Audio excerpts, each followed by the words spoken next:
Most real estate investors analyze deals the wrong way when it comes to co-living. They look at traditional house rent comps, assuming the same rules apply. But co-living uses an entirely different math formula, one that focuses on individual rooms, occupancy, shared utilities, and real cash flow rather than total house rent.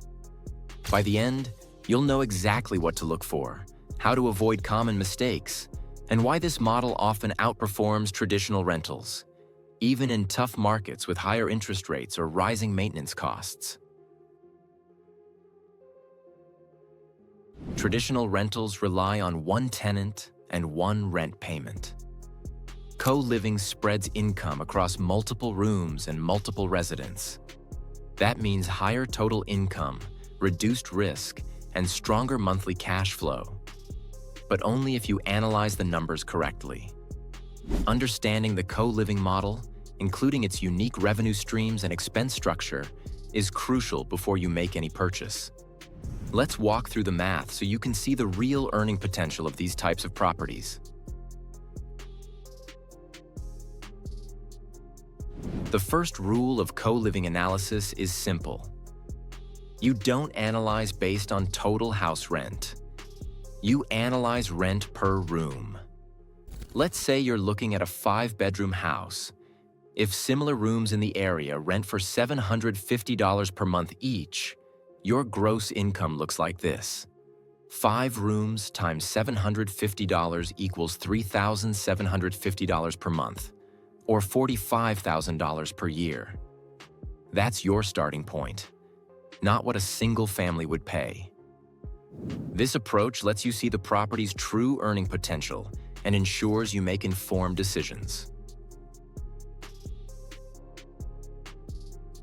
Vacancy still exists, but in co-living, it's usually partial. Instead of assuming full occupancy, be conservative and assume at least one room is vacant at all times. Now you have 4 occupied rooms at $750 each. That equals $3,000 per month, or $36,000 per year. Even with this conservative estimate, the property still generates strong cash flow. Next, examine expenses carefully. Co-living costs typically include mortgage, utilities, internet, cleaning, maintenance, and reserves for repairs. Here's a sample breakdown. Mortgage $1,600. Utilities and internet $450. Cleaning and maintenance $200. Reserves $150. Total monthly expenses $2,400. Listing every category ensures nothing is overlooked. Subtract expenses from income to find your real cash flow.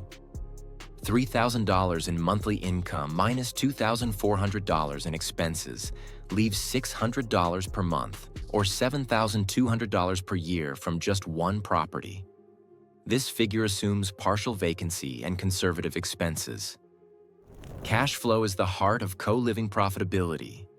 Understanding exactly what you earn each month is critical.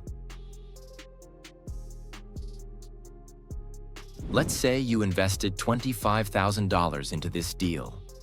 With an annual cash flow of $7,200, that's a 28.8% cash-on-cash return. That's far above typical single-family rental returns.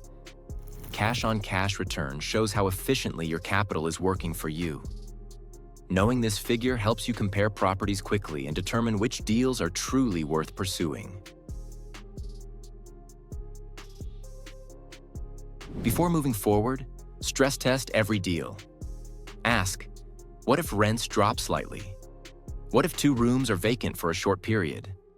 What if unexpected expenses arise, like repairs or maintenance increases?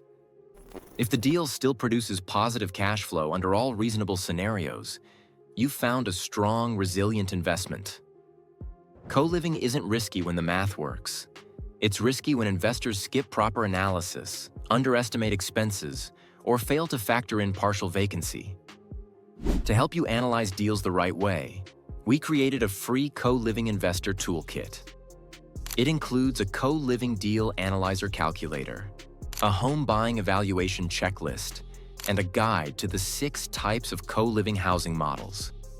Sign up using the link below and start analyzing deals with confidence, knowing exactly what to expect from every property. If this video was helpful, drop a comment below, hit the like button, and subscribe for more co-living real estate investment strategies, insights, and warnings so you can avoid making costly mistakes.